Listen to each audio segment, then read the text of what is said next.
August 1993, the southern edge of Siberia. From the cockpit of a Mi-8 rescue helicopter, the world below is a monotonous ocean of gray stone, lichen and scree. The pilot is scanning the gear retranslator peak of the Khamar Daban mountain range. He is looking for a group of 7 hikers who are weeks overdue. The search has been delayed by bureaucratic paralysis, by the chaos of a collapsing Soviet state, and by the sheer, vast indifference of the Siberian wilderness. Then, a flash of unnatural color cuts through the gray, bright blue, red, yellow. It looks like a campsite. The tents are collapsed, flattened by the wind against the rock. But as the helicopter banks and descends, the pilot realizes the shapes scattered across the slope are not discarded equipment. They are people. They are lying in positions that defy logic. Some are partially undressed, their bare skin exposed to the freezing wind. They are not huddled together for warmth, as one would expect in a hypothermia case. They are spread out, flung across the ridge as if caught in a moment of sudden violent dispersal. The recovery team that eventually lands on this ridge expects to find victims of the cold. Hypothermia is usually a quiet killer. It lulls you to sleep. But what they find on the bodies tells a different, far more disturbing story. Dried blood cakes the skin around the eyes and ears. Their hands are bruised, dirt packed under the fingernails, suggesting a desperate struggle against the earth itself. There are signs of violent convulsions. 6 people lie dead on this slope. The 7th is missing. The only witness to what happened here is currently hundreds of kilometers away, unable to speak. Her mind locking away a sequence of events so terrifying that it defies medical explanation. This is not a story about getting lost. It is a story about what happens when you enter a zone where the laws of survival simply stop working.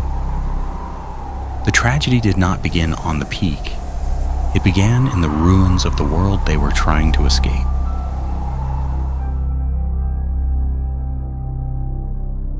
The year is 1993. The Russian Federation is fracturing. The Soviet Union has dissolved only 2 years prior, and the centralized infrastructure that once kept this massive empire running is rotting from the inside out. In the major cities, inflation is rampant and crime is exploding. It is the era of wild capitalism. But here in the Republic of Buryatia, on the southern curve of Lake Baikal, the chaos takes a quieter, more ominous form. The Khamar Daban Mountains, known as the Pearl of Siberia, stand as a formidable barrier between the vast oceanic presence of the lake and the Mongolian steppes. For the indigenous Buryat population, these mountains are potent entities, dwelling places of spirits that require respect and ritual. For the crumbling state apparatus, they are merely a graveyard of forgotten assets. Abandoned weather stations run on skeleton crews, and military relay points sit rusting on the high ridges like sentinels of a lost war. The atmosphere in the nearby city of Irkutsk is one of heavy, humid anticipation. The summer has been sweltering, baking the dust of the streets. But the meteorological records indicate a shift. A massive cyclonic system is pushing up from Mongolia. It is a black storm, carrying a deluge of moisture that is about to collide violently with the cold air masses clinging to the peaks. Into this volatile landscape steps the Azimut Tourist Club. They hail from Petropavl, Kazakhstan. In the Soviet era, hiking was a semi-military discipline, organized, funded, and strict. By 1993, that safety net is gone. This group is operating on a shoestring budget, relying on sheer grit rather than state support. They are traversing a landscape where the maps mark the trails, but not the invisible dangers. And leading them is a woman who operates under a philosophy that comfort is the enemy of survival. Lyudmila Korovina. At 41 years old, she is not a casual weekend tourist. She is a master of sports in hiking, a Soviet title of immense respect. Survivors, peers, and family describe her as a woman of iron will. She subscribes to a philosophy of zakalivanie, hardening. She believes that to survive the mountains, one must be pushed to the physiological limit.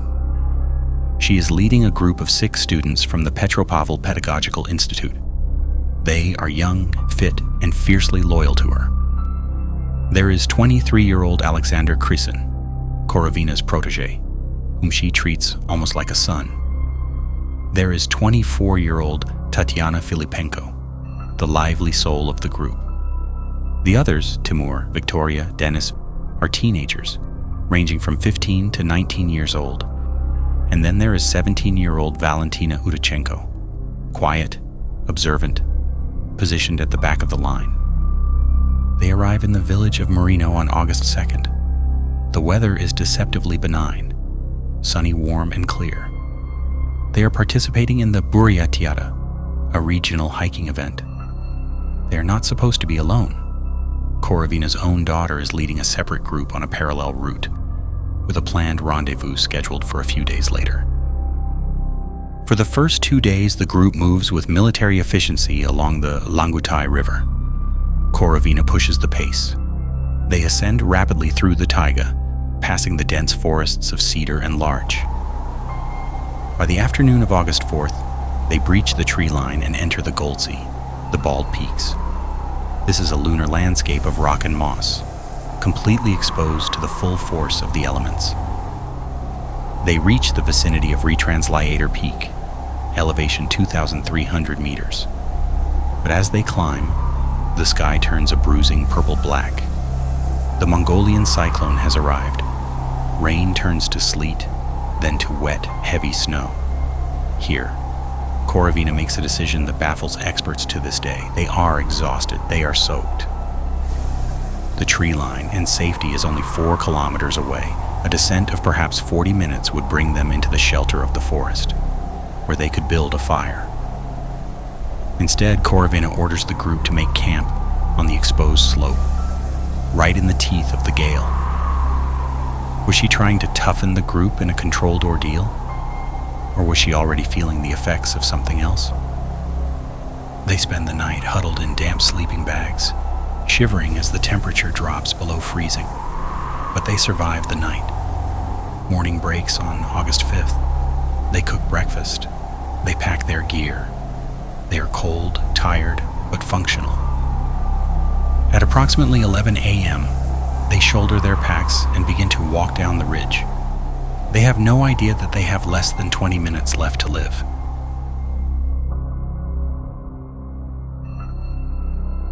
They have walked only a short distance from the campsite when the situation disintegrates into total chaos. Alexander Krysin, the strongest male hiker, suddenly stops. He begins to sway. According to testimony later provided to investigators, he starts to scream. It is not a cry for help. It is described as a primal, unhuman shriek of pure terror. He falls to the ground. Froth bubbles at his mouth, but it is his face that freezes the blood of the others. Blood is streaming from his eyes and ears. He convulses violently, tearing at the snow, and then goes limp. Korovina, the leader, rushes to him. She is the anchor of this group. She attempts to check his pulse, to revive him. But within moments, the anchor breaks. Korovina stands up, eyes wide with confusion. She shouts for the others to continue down the mountain, but then she clutches her chest. She collapses beside her student, seizing and bleeding. In less than 5 minutes, the 2 leaders are down. Panic, absolute and total, erupts. Tatyana Filipenko, the 24-year-old student, rushes toward them. But before she can reach the bodies, she stops. She clutches her throat, gasping for air, her fingers digging into her own skin as if she is suffocating. She stumbles toward a large rock. In a display of delirium that defies survival instinct, she begins to bash her head against the stone. She does not stop until she collapses. The remaining 3, Denis, Victoria, and Timur, dissolve into psychosis. They are witnessing an apocalypse in real time. They begin to tear off their clothes. This is a known phenomenon in hypothermia called paradoxical undressing. As the body shuts down, a malfunction in the brain causes the victim to feel an intense burning heat. But this usually happens at the very end of a long, slow freeze. Here it is happening immediately. They strip down to their thermal layers, then to their skin, exposing themselves to the freezing storm. They vomit blood. They claw at their throats. One by one, they fall into the gray snow, writhing in convulsions before going still. The entire event takes less than 20 minutes. From a functional hiking group to a field of corpses. But one person is still standing. Valentina Utochenko is standing slightly apart from the main cluster. She has watched her friends, her mentors, her entire world be annihilated. She is 17 years old. She does not scream. She does not convulse. Survival instinct overrides the horror. She realizes that whatever is happening on this ridge, be it a gas, a virus, or a spirit, is killing them. She cannot help them. Terrified, she grabs a sleeping bag and a map from a discarded pack. She turns her back on the scene and runs. She slides and stumbles down the slope until she breaches the tree line. She spends the night of August 5th alone in the dark forest, wrapped in the sleeping bag, listening to the storm rage above on the ridge where her friends are lying. The next morning, August 6th, the storm breaks. The silence returns. And here, Valentina displays a courage that is almost difficult to comprehend. She climbs back up. She has to know, she has to see if anyone survived. She scales the slope back to the death site. She finds them exactly where they fell. The bodies are already beginning to change, the cold, mummifying their skin. She confirms they're gone. She takes warm clothes from the bodies, a grim necessity for her own survival. She leaves the mountain for the last time. For 3 days she wanders through the wilderness, following the power lines along the Snezhnaya River. On August 10th, a group of Ukrainian kayakers paddling down the river spot a figure standing on the bank. It is a girl, covered in dirt and dried blood. She is not waving. She is simply staring at them. When they approach, she becomes hysterical. She is unable to articulate the nightmare she has walked out of. It takes nearly 2 weeks for a formal search to be launched. By the time the helicopter pilot spots those bright jackets on the August 26th, the bodies have been exposed to the elements for 21 days. The autopsy reports list the official cause of death as hypothermia. Case closed. But hypothermia puts you to sleep. It doesn't make you bleed from the eyes. It doesn't make you bash your head against a rock. The official explanation is a mask, hiding a much darker possibility. The investigation was marred by the systemic chaos of 1993 Russia. Biological samples were degraded. The police failed to pass Valentina's report to the rescue services in time. But in the vacuum of facts, 3 theories have emerged to explain the bleeding eyes. The first is the military angle. Dominating the summit of Retransliator Peak is a large rusting metal structure known to locals as the Pepelats. It is a passive radio relay mirror, a skeletal remnant of the Soviet military network. Rumors have persisted for decades that the valleys in this region were used as testing grounds for chemical weapons, specifically nerve agents like Novichok. The symptoms described by Valentina, frothing at the mouth, convulsions, bleeding from orifices, are classic signs of exposure to a potent neurotoxin. If the storm front washed a cloud of vaporized toxin down from a hidden dump site, or if the group walked into a testing zone, it would explain the speed of the collapse. It explains why they clutched their throats, gasping for air that was no longer breathable. Valentina survived perhaps because she was standing slightly upwind. The second theory looks not to chemistry but to physics. The saddle between the peaks acts as a natural wind tunnel. On the day of the tragedy, the wind was not just blowing, it was pulsing. This topography can create what is known as infrasound. Sound waves below 20 Hz are inaudible to the human ear, but at high intensities, they can be lethal. The frequency of 7 Hz is known as the fear frequency. It resonates with the human heart and brain alpha rhythms.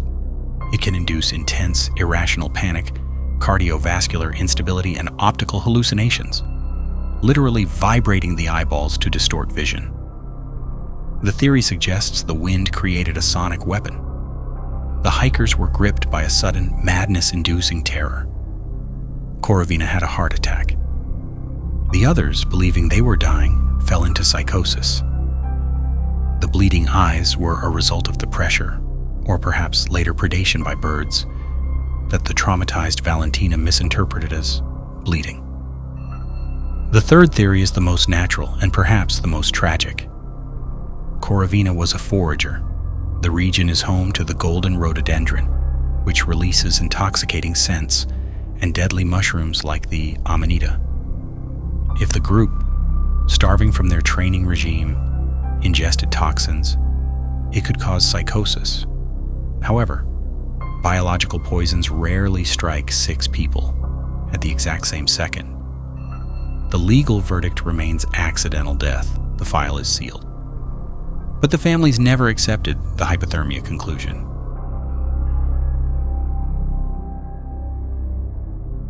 Valentina Utochenko retreated into silence, burying the trauma of that week for decades.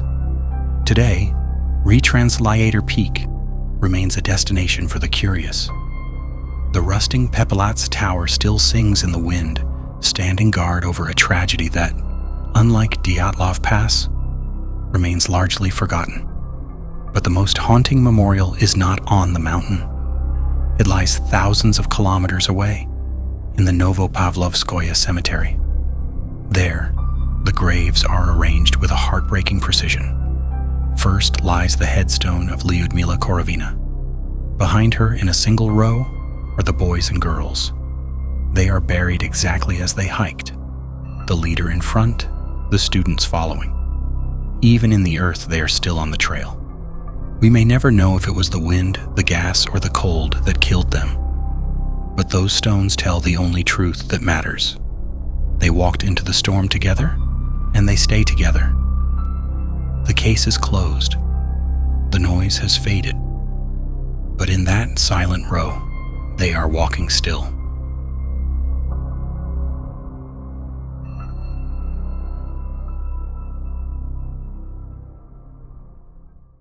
He carries a backpack full of cash. She wears a shirt that said "Laugh Out Loud." It isn't a joke. It is the most public assassination in history.